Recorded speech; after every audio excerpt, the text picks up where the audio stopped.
Hello, welcome to the 2010 through 2011 NFL regular season schedule, Week 4 picks. We're going to start off at 12 o'clock Central Time on Fox between San Francisco and Atlanta. San Fran is one of only 5 teams still winless this year, but in their defense, the 49ers have set themselves apart from the other 4, in that no one expected them to be in this situation. Picked by many to win the NFC West, the Niners are in dead last and are struggling to find answers on offense and defense. Just don't ask Singletary about it. We know the 49ers have the talent to win. They'll find the coaching soon enough. But I'll say Atlanta 23, San Francisco 20. At 12 o'clock Central Time on CBS, it's Cincinnati at Cleveland. The Bengals have not won pretty considering the firepower surrounding QB Palmer with pass catchers Ochocinco, Shipley, Gresham, and the ageless wonder T.O. As the Bengals continue to find a rhythm offensively and as a team staying afloat largely but due to their defense, the Browns 0-3 are consistently playing competitively only to lose close at the end. But after voicing out his frustration for wanting more carries, Bengals running back Cedric Benson should ignite the offense on Sunday. I'll say Bengals 22, Browns 21. At 12 o'clock Central Time on CBS, it's the Jets at the Bills. With the win over the Bills, the Jets could successfully run the gauntlet of their AFC East competitors. In consecutive weeks, New York has taken down New England and Miami, thanks mostly to the arm of Mark Sanchez, who has thrown for 6 touchdowns in the 2 wins. The Bills released quarterback Trent Edwards 1 week after he was benched in favor of Ryan Fitzpatrick. Rumors are swirling that the Bills are fielding offers for running back Marshawn Lynch. Sanchez stays hot, throwing for 2 scores, and the Jets D wraps up Fitzpatrick and the Bills 0. Jets 26, Bills 13. 12 o'clock Central Time on Fox, it's Seattle at St. Louis. Coming off a game in which he completed a career-best 62% of his passes, Sam Bradford will try to take advantage of a defense that gave up 455 yards to San Diego's Phillip Rivers last week. After a 3 INT debut, the overall draft pick, number 1, has won in each of his last 2 games while throwing for 3 touchdowns. He'll face a Seattle D, which yielded 518 yards, 9th most in franchise history in last week's 27-21. I'll say Rams 24, Seahawks 23. At 12 o'clock Central Time on CBS, it's Denver at Tennessee. While the Broncos and the Titans clash, it is certainly not the NFL's game of the week. It will still claim its fair share of viewers, most notably the millions of Tim Tebow followers, fans of the band Blind Faith, and the 11 bastard children of former Broncos and Titans running back Travis Henry. Make no mistake, CJ's legs give this team as much as his dental habits drive the price of gold.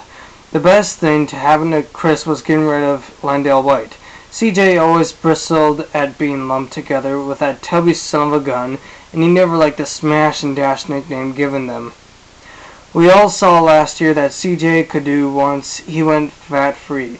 CJ posts 185 yards of total offense, and Vince Young tosses 2 scoring passes. Afterwards, Young signs a Young fans poster that reads, Vinny, Vidi, Vicky, and apologizes for inability to read Latin. Titans 30, Broncos 17. At 12 o'clock Central Time on Fox, it's Detroit at Green Bay. Green Bay needs to turn around on a short week and bounce back from their first loss of the season on Monday night. Fortunately, they're at home against Detroit. Green Bay is favored by 2 touchdowns and is the biggest favorite on the board this week in the NFL. And the Packers have huge matchup advantages over the Lions on offense and defense. The story of the game is likely to be the Packers' pass D completely shutting down Lions backup quarterback Sean Hill, leading to a lopsided win. Packers linebacker Clay Matthews has been a thorn in the side of every QB he's faced this season, and Hill will be no different. Look for Matthews to blitz often and get in Hill's face repeatedly. Quarterback Aaron Rodgers is off to a great start this season, and tight end Jermichael Finley emerged as his favorite receiver. Look for Rodgers to hit Finley early and often. Packers 28, Lions 14. At 12 o'clock Central Time on CBS, it's Baltimore and Pittsburgh. It's simply the best rivalry in the NFL today, probably the only 2 gladiator-type teams in the NFL that clash twice a year. to bring the feel of yesteryear when the great players of old would battle on Sundays. This present rivalry is too good to be said alone, because Ravens-Steelers games are always classic physical nail-biters. The intensity is always extreme for Ravens-Steelers games, but it reaches a crescendo when, early in the game on a screen pass, Hines wore blindsides Ed Reed in street clothes and on the sideline. The Ravens retaliate the best they know how, with a Billy Conda field goal. The Steelers rebound and force 3 Flacco turnovers, including 2 red zone INTs. Pittsburgh safety Polamalu will answer the bell for the Steelers. If the Steelers can't get to Flacco, Polamalu will have his hands full attempting to block the high-powered Ravens attack. Watch for the Ravens ball carriers to bully back against the Steelers for 4 quarters. 32-31 Steelers. At 12 o'clock Central Time on Fox, it's Carolina at New Orleans.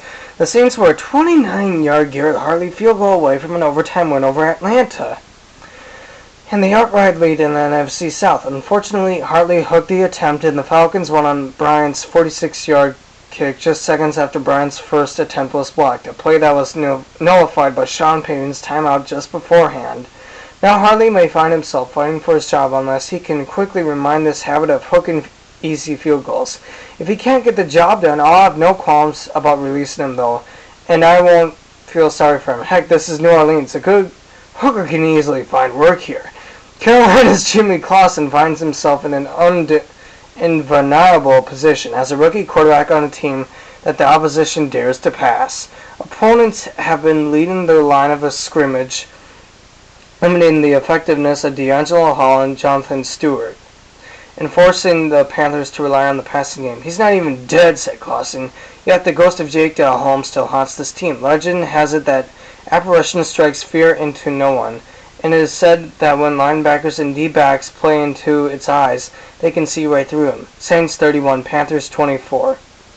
At 3:05 Central Time on CBS, it's Indianapolis at Jacksonville. The Jags are really dead last in the AFC South, and they are in dire need of a boost before it gets any worse. Is a visit from the unpredictable Colts defense just what the doctor ordered, or will Manning dissect first on film then on the field? A Jacksonville secondary that's 29th in the league in yards surrendered. Manning has been nearly perfect this year with 1,013 yards, 9 TDs, and no interceptions. He certainly likes the matchup against Jacksonville. Who can stop Manning besides the playoff road game? Certainly not the Jaguars. Manning throws for 342 yards and 3 touchdowns. Colts 31, Jaguars 23. At 3:05 Central Time on CBS, it's Houston at Oakland. The Texans have had success against the Raiders, winning 4 of the 5 meetings between the teams, including a 29-6 rout last season at Houston. Quarterback Matt Schaub, who has a 108 passer rating in his last 3 road wins.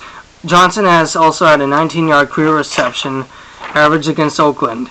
And Mario Williams had a sack and a forced fumble in his last game against Oakland. Texans 31, Raiders 26. At 3:15 Central Time on Fox, it's Washington at Philly. McNabb will undoubtedly face a Philly crowd that will let him have it despite his years of service and accomplishments. The atmosphere will be electric, made more so by the countless taserings of unruly Eagles fanatics. Just for kicks, Shanahan names Grossman the starter minutes before game time before coming to his senses and starting McNabb. Reed takes it a personal jab and exacts his revenge with a trick play in which Vic hits called for a 2-yard touchdown pass. Eagles 27, Redskins 19. At 3:15 Central Time on Fox, it's the Cardinals and the Chargers. The Chargers try to score up their special teams this week with the signings of safety Quentin Teal and cornerback Dante Hughes. The team expects them to add speed and stopping power to their quick cover units. San Diego also could get rookie running back Ryan Matthews back. He returned to practice this week after missing the Seattle game with an injury the week before in San Diego's win over Jacksonville. Tolbert has played well in absence, however. Rivers has a touchdown pass in 17 straight games, longest active streak in the NFL. Phillips has a sack in his last 3 games. Chargers 31, Cardinals 21. At 7:20 Central Time on NBC, it's the Bears and the Giants. The Bears have a very good chance to raise their total wins before going into New York. The Giants are trying to get Tom Coughlin fired, or at least they're playing like it. The Giants, once a Super Bowl team, is playing like the Bears did the past 2 years, unmotivated and very lazy. This is not a young team. This is a team of veterans playing horribly. With a 1-2 record, things are not looking good for the Giants as they host a rising Chicago team. The secondary is nothing great for Chicago, but it's improving game after game. With the way the Giants are playing and the way Manning is throwing picks, the secondary has a chance at a huge night. I'm going to say Bears 27, Giants 24. Then wrapping it up, 7:30 Central Time on ESPN Monday Night Football. Patriots, Dolphins. The X factor could be Hernandez and Gronkowski, as the Dolphins have struggled the last 2 weeks with letting the tight end free. Brady, Moss, Welker, Hernandez, and Gronkowski continue to be the keys to the league's highest scoring offense while on offense. Nose tackle Wilfork is the catalyst, and the 3-4 will try to disrupt Henny's rhythm. Patriots 36, Dolphins 35, and that wraps up my Week 4 picks. Remember, Minnesota, Kansas City, Dallas, and Tampa Bay all have bye weeks. Enjoy Week 4. Who you got?